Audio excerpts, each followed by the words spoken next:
The following episode contains spoilers. If you don't want me to ruin the movie for you, pause this podcast and come back when you've seen it. From this point on, everyone is at their own risk. Sincerely yours, Management. Welcome everyone to Lights Camera Podcast, a program dedicated to all those cinema lovers. My name is Sofia Erler and I'm glad to be one more episode here with you. In this episode, we'll be talking about Damien Chazelle's Whiplash. As always, I invite you to get comfy and grab some snacks. With no further ado, let's get down to this episode. 19-year-old Andrew Newman wants to be the greatest jazz drummer in the world, in a league with Buddy Rich. This goal is despite not coming from a pedigree of greatest, musical or otherwise, with Jim, his high school teacher father, being a failed writer. Andrew is starting his first year at Schaefer Conservatory of Music, the best music school in the United States. At Schaefer, being the best means being accepted to study under Terrence Fletcher and being asked to play in his studio band, which represents the school at jazz competitions. Based on their less than positive first meeting, Andrew is surprised that Fletcher asks him to join the band, albeit in the alternate drummer position, which he's more than happy to do initially. Andrew quickly learns that Fletcher operates on fear and intimidation, never settling for what he considers less, and the best each and every time.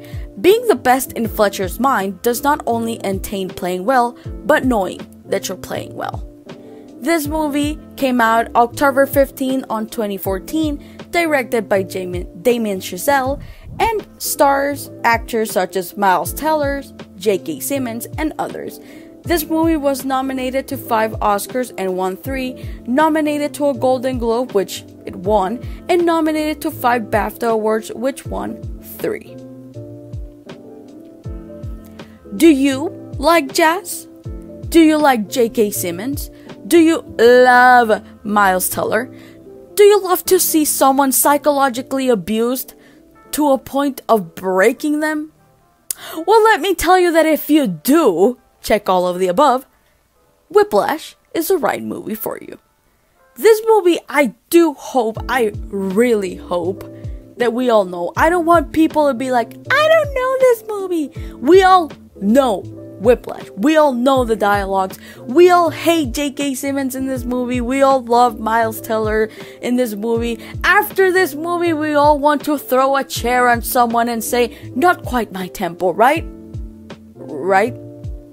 2014 was a good year for cinema since great movies came out like Birdman, The Theory of Everything, The Grand Budapest Hotel, Whiplash, and, well, here we are, reviewing Whiplash, one of the best movies of 2014, another of Damien Chazelle's gems. As I mentioned before, Whiplash is a movie about this kid, Damien, who wants to be the best jazz drummer in the world, and this jazz director, Fletcher, the fucking master of jazz. So, this guy invites Damien to his jazz big band, and there begins the biggest psychological journey you'll experience in your whole life. At the end of the movie, though, you don't even know whether you love or hate Fletcher or just hate Damien, and I'm going to explain this why in a second. So, to recap, Damien is invited to study with Fletcher and realizes that this man is a bit neurotic, methodic, and there's a debate that opens up in the film, and it's the fact that Damien is so consumed by his love of music that he endures everything that Fletcher does to him. There are other people who say that since Damien is so psychologically and physically abused, that he had no choice but to do what Fletcher told him to. Many others say that Fletcher treats his big band too brutal, and that they don't believe that there's a student or person who will put up with everything Damien did. Now, here's an interesting thing that I think it's something that the movie shows us. It's that how far will a person go, or how far will you go to fulfill your dreams? How much will you endure? How much will you go through to fulfill your dreams? How much abuse, humiliation, beatings, how much of this will you endure to become the best? Now, from Fletcher's point of view, how far do you cross the line between discipline and mistreatment? I know that being the best is the only option for him, but how far will he go to become the best in history? How much? Throughout the film, there's a clash of personalities, and I love that. But the thing that I love the most is the final film of the movie. I mean, the rest of the film is good, but the final scene of the movie, the concert scene, not only it's full of emotions, but you literally have your heart on your hand. You feel it on your throat. It's the way the scene is constructed, and it's amazing. Let me just tell you that. It's amazing. Let's start with the story. The scene is so powerful because that's when Neiman and Fletcher kind of like meet in the middle, okay? We begin the scene when Fletcher changes the songs they're going to play without telling Neiman. And Neiman tries to improvise to go along with the other players. And we can actually see him freaking the fuck out in freaking desperation for not knowing what to do. And obviously, Fletcher loved this. But there comes a point where the roles are reversed, and that's when Neiman's solo comes in. He throws himself into one of the best solos, and it's a solo that challenges his physical potential.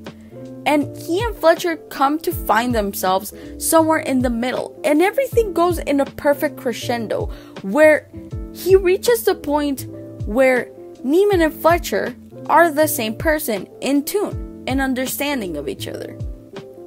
That's why I told you at the beginning that it's kind of difficult to love or hate Fletcher, because thanks to all the things he did to Neiman, Neiman is what he is, a great drummer.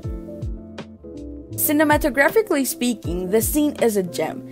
Damien Chazelle always shows off the best of his skills as a director, and this movie is no exception. I love the exaggerated approaches to the instruments, to Neiman's hands that were bleeding, to his face of pain and satisfaction, of knowing that he was achieving his dream. And the approaches to Fletcher's face, it's simply beautiful.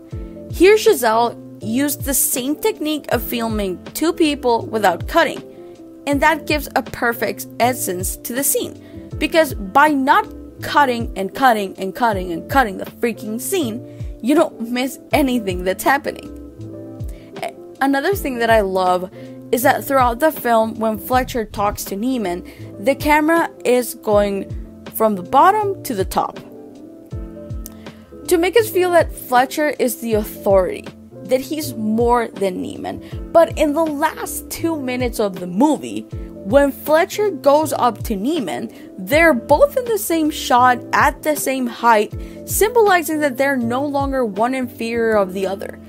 I love, like, right at the very end, the shot of, well, I just love everything about this movie. I don't know why I keep saying I love, but I love the last shot of the movie, that it's a close-up of Neiman's face. Now, the thing is that the close-up of Neiman's face is all his face, because when he finishes his solo, he looks up to Fletcher and he smiles.